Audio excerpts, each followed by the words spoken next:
Hi, welcome to the White Guy Show. I'm Marty, and today I'm going to review the film The Crow that came out in 1994. The Crow stars Brandon Lee, and before we even get into the film, we have to talk about Brandon Lee. His father was the famous martial artist and filmmaker Bruce Lee. Brandon Lee was killed while making this film. He had done a number of films before this. He made a movie with Dolph Lundgren where he was the second lead. Um, had a few small roles in that. This was going to be his big breakout film. This was going to be the film that launched Brandon Lee and likely would have. And what happened was, um, in one of the scenes, actor Michael Massey has got a 6-cylinder pistol that had dummy rounds in it. And as they were taking out these dummy rounds and putting in the blanks give you that little flash at the end of the barrel, a muzzle flash, and a bit of a smoke. There's velocity coming out of there with air escaping the barrel, but with there's no projectile there. And as I understand it, a dummy round got wedged in the barrel or something like that. And then when they put in a blank without checking to make sure the barrel was clear, it fired that dummy round out of there like a real bullet. And this wounded Brandon Lee. He was taken to the hospital, died in surgery. And depending on your source, there was so much left to be shot. So what they did was they took Brandon Lee's stunt double, and the character the Crow has all this makeup on his face. It's a very dark film, very David Fincher-esque. And so they were able to use some CG and do the power movies, finish what was left of Brandon Lee's scenes with his stunt double. Um, reason I bring this up is that one of the criticisms I have of this film that I'll get into is there's a number of themes in the film that get established and then nothing comes from this. And I don't know if this is lazy writing or if this is because the filmmakers lost their lead and weren't able to shoot these scenes that would have tied up a few things in the film. So I don't want to be too critical of a film, the filmmakers, given this circumstance. But at the same time, the film has flaws. So the Crow, which again came out in 1994, it follows Brandon Lee, who plays Eric Draven, and his fiance. The character has just proposed to this young woman, and they live in a city that looks pretty bad, pretty rough city, and then in a pretty rough part of that city, and they're fixing to get married. Just gave each other engagement rings, and then these four dudes, some really bad dudes, T-Bird, TikTok, Funboy, and Skank, show up, and the R word that rhymes with grape and brutally beat, and ultimately she doesn't die right then, but ultimately his fiance dies, and then Eric Draven tries to defend his fiance and is thrown out a window and killed immediately. On the street, Ernie Hudson plays a street cop named Sergeant Albrecht, and then there's a young girl who's about 12 years old who was like pseudo adopted-ish by this couple that was gonna get married. Her mom's a junkie, and this couple keeps an eye on her because she's got nowhere else to go. Those two run into each other, Sergeant Albrecht and the young girl, at the crime scene, and that's pretty much it for the beginning of the film. Cut forward to a year later, and through some supernatural forces involving a crow, Eric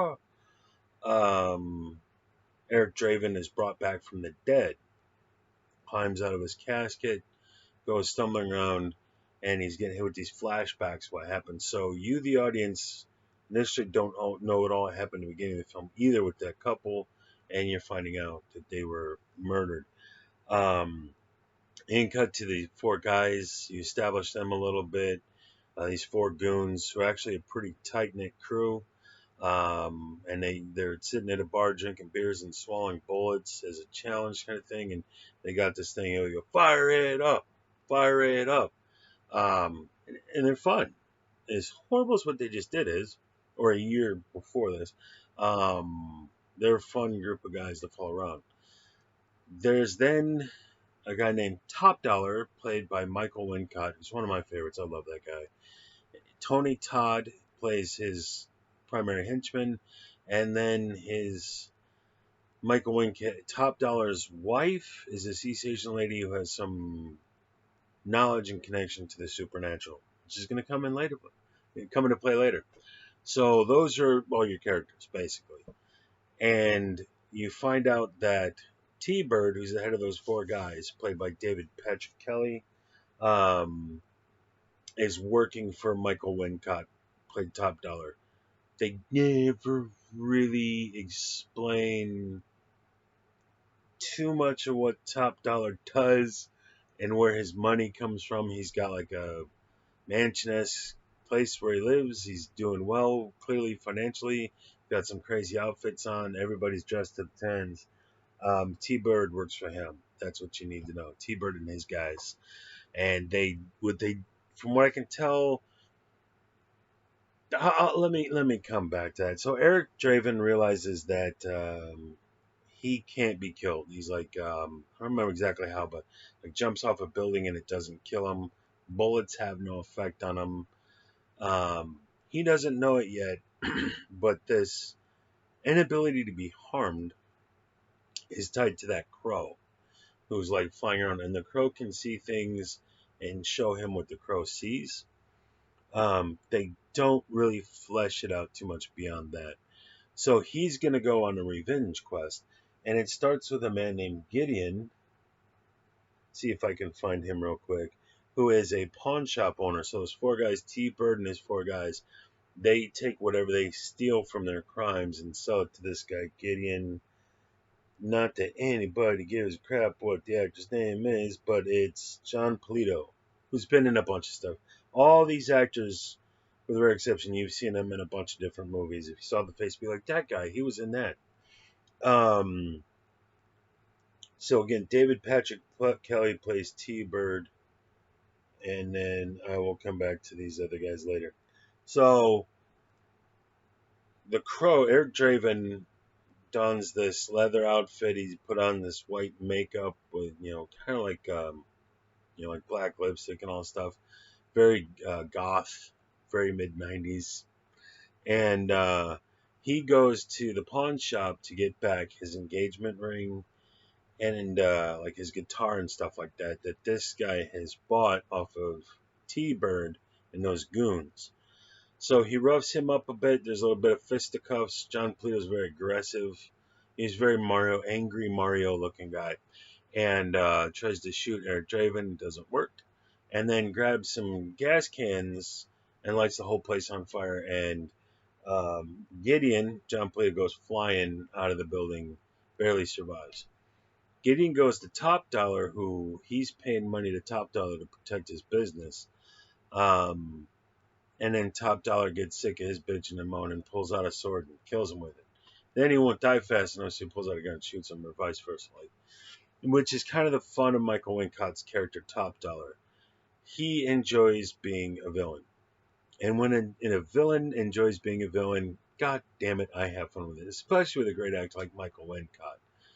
So he's like, why won't you die already? Because the guy's like, doing one of those. He's like, pop, and takes him out. I think that was my mind. But it's, he's one of the villains you love to hate the guy. And so now with Gideon out of the way, the Crow is going to start taking out the four goons one at a time. And he starts with TikTok. And let me see if I can find this guy's name, because he's a really good actor. He's been in a whole slew of stuff. Lawrence Mason. Oh, I'm sorry. He plays Tintin. Tintin. What did I say? TikTok? That's from Return to Oz. So Tintin, there's T-Bird, Tintin, Skank, played by Angel David, and then Funboy, played by Michael Massey. These are your four goons who committed this horrible crime against Air Draven. And so Tintin actually puts up a bit of a fight. As at one point he's got the tables turned against the Crow, but the Crow wins the day and kills him by Tintin likes using knives and throwing knives.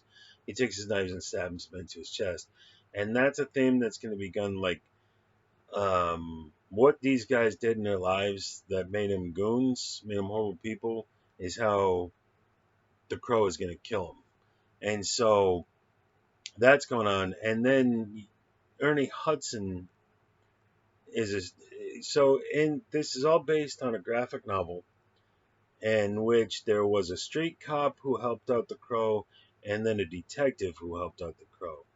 For the film, they combined the two characters, and that's Ernie Hudson's character.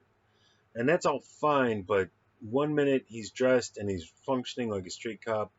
The next minute he's at a desk doing an investigation like a detective.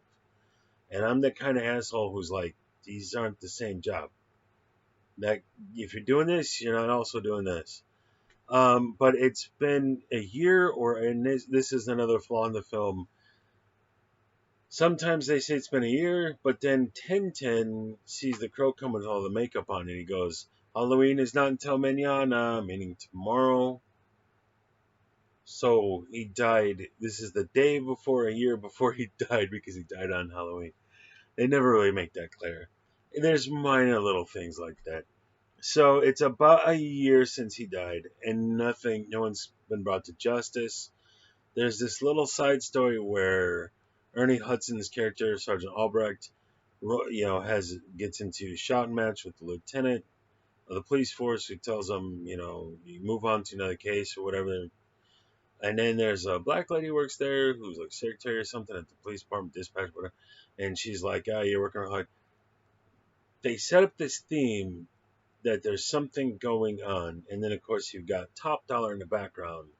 So you're like, oh, see, there's corruption afoot at City Hall. The cops are corrupt. And that's why these guys were never brought to justice.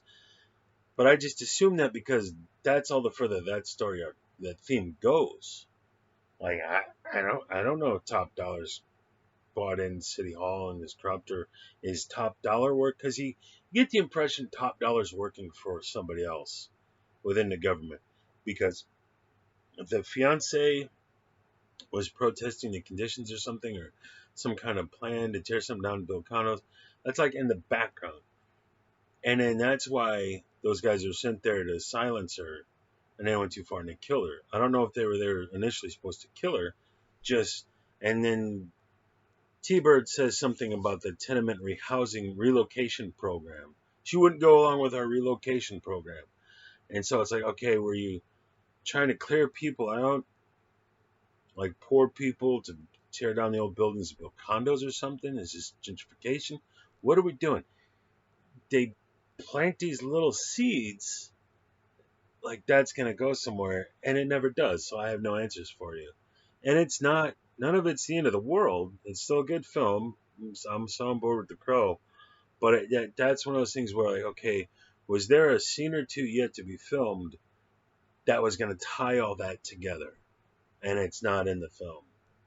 So I don't know. Is that because Brandon Lee died and they weren't allowed to finish shooting it, or because they didn't have their lead actor, or is it just not that relevant to the story? So the Crow takes out.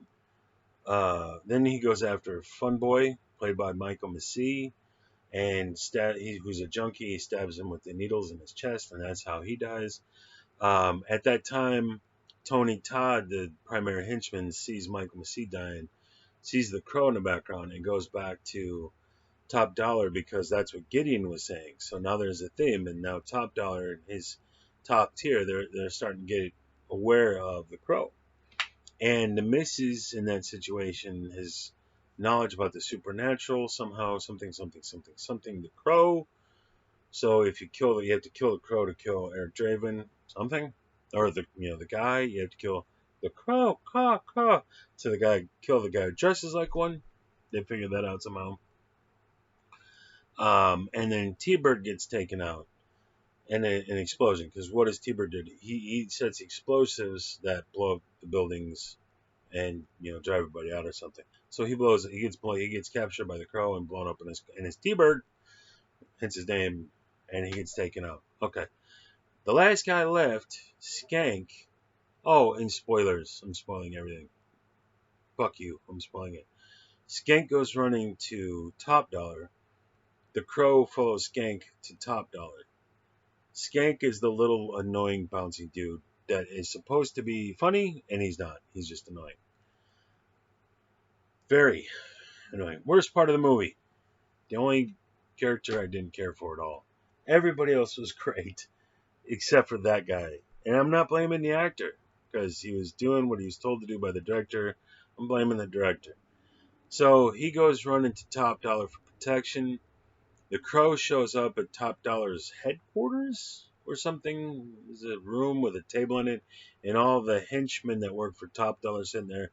And he's talking about this thing, which is another little story item that doesn't really get fleshed out or addressed.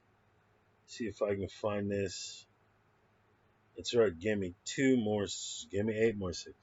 Give me 15 more seconds. It's something where they're lighting fires all over the city. Some kind of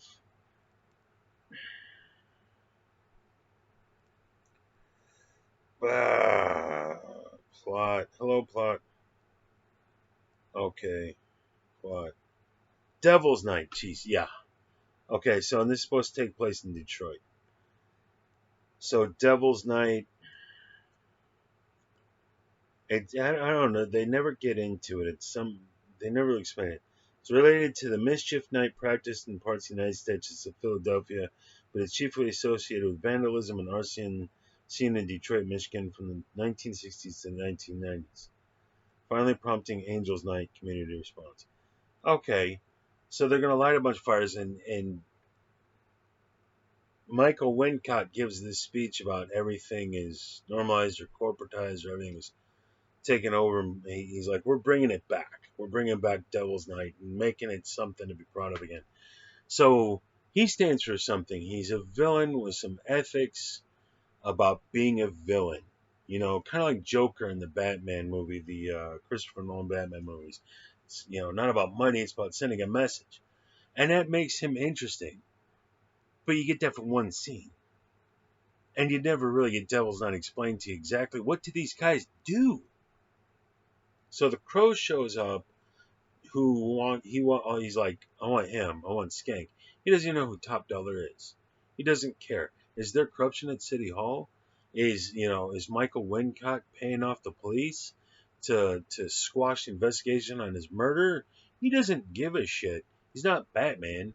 He just wants to kill Skank. And for no reason whatsoever. Michael Wincott's like, you can't have him. This leads to a shootout between the Crow and the bad guys. He ends up wiping out like a whole platoon of bad guys. Then the cops show up. He's running from the cops. The cops are shooting at him. He escapes all this. But he takes out Skank first. And then there's this really interesting moment, which I thought was a really nice piece of writing. Real simple, but important. Because the other three guys, Tintin, T-Bird, and Funboy, were just villainous people. And they did this horrible thing. Skank is this short little dude who takes the short bus to get to his crimes. You know what I mean? He's not cooking with gas. His eggs ain't boiled all the way. His bread ain't fully cooked. So he's the one guy you don't really feel sympathy for him. He's annoying as hell, but you could be like, was he bullied into this because the guys are bigger than him and he's a small little dude? And does he really understand the full complexity of what he's done? Or is he just following the other guys because he's simple?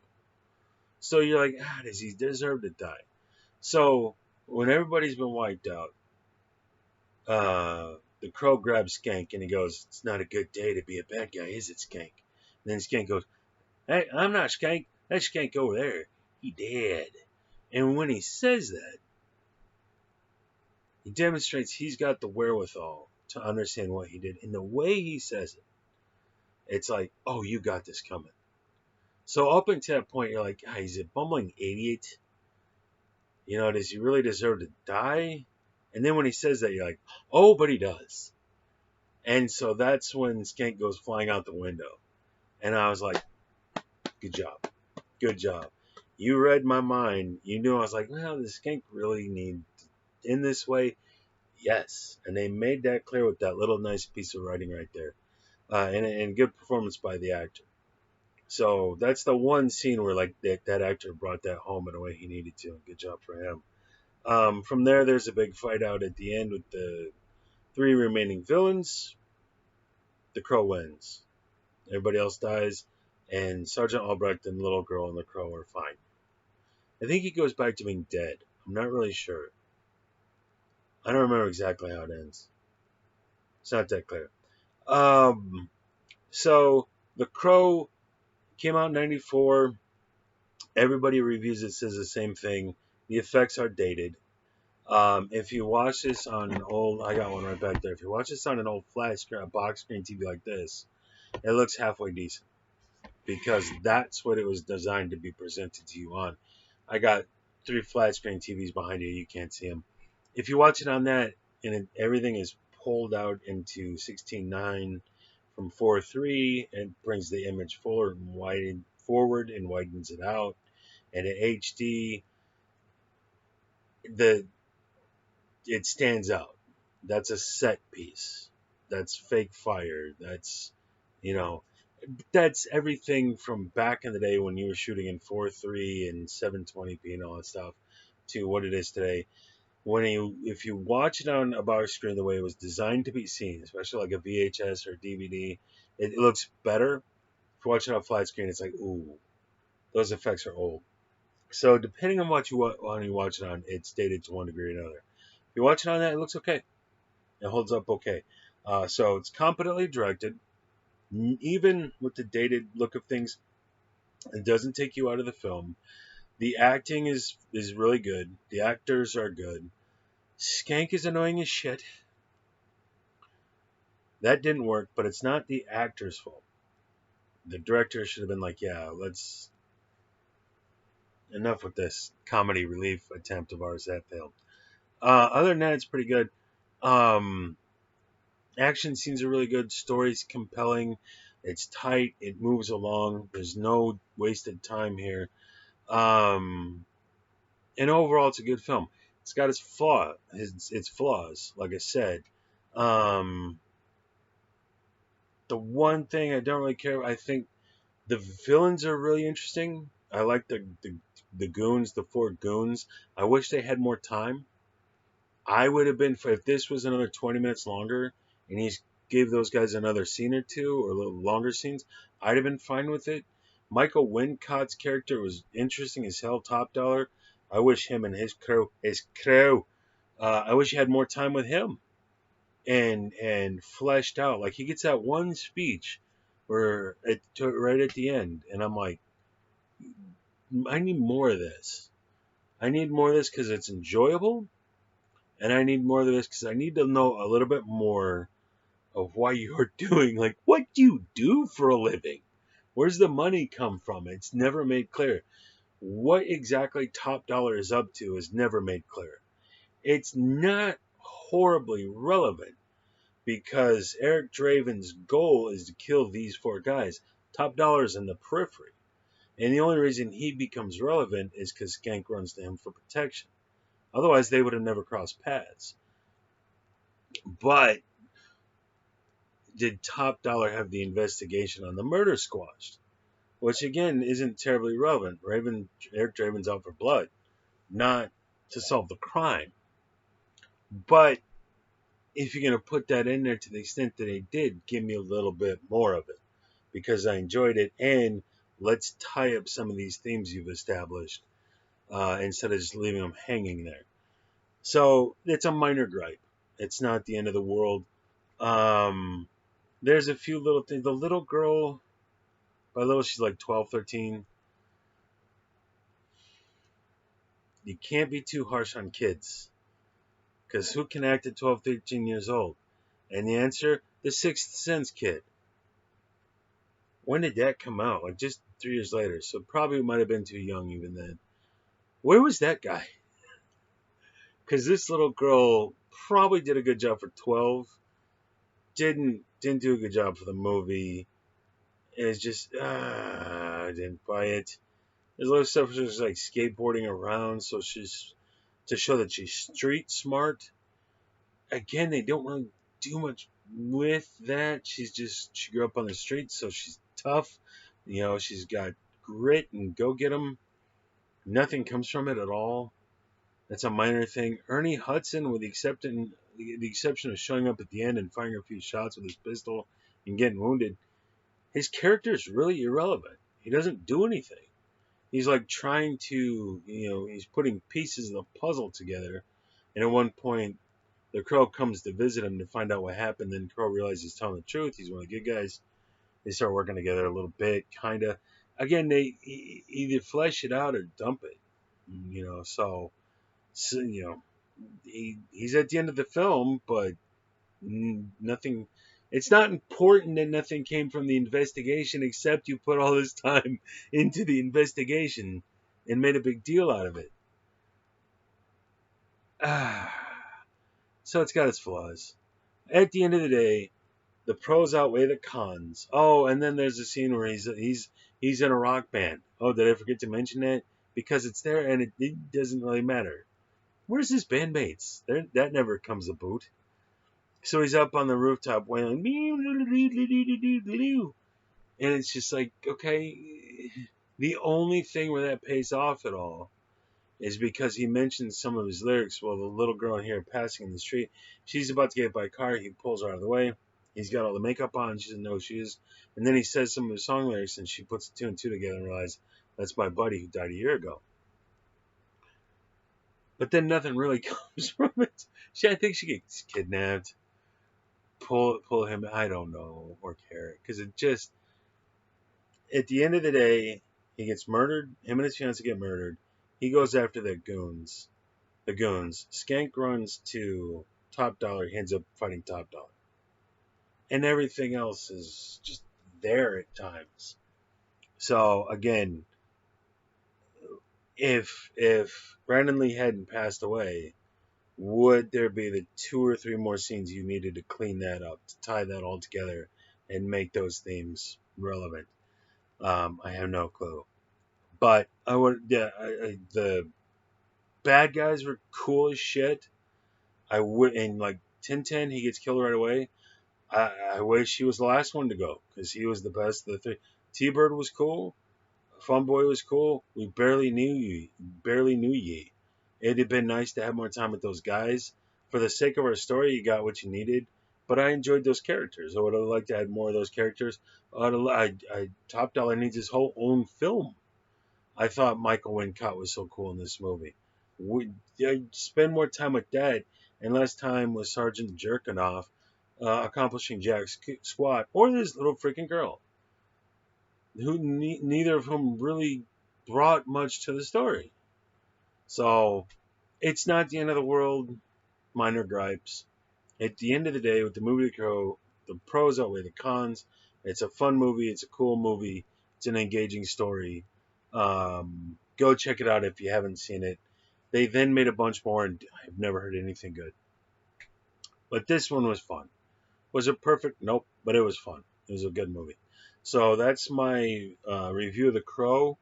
Like I said, haven't seen, go check it out. If you're new to the channel, good to have you here. If you're still watching, please like, subscribe, hit the notification bell. And I've got a link to my PayPal in the description. If you could throw me $5 on PayPal, I'd love you for it. And so, yeah, so that's the White Guy Show, the review of The Crow, and I will see you on the next video. Cheers.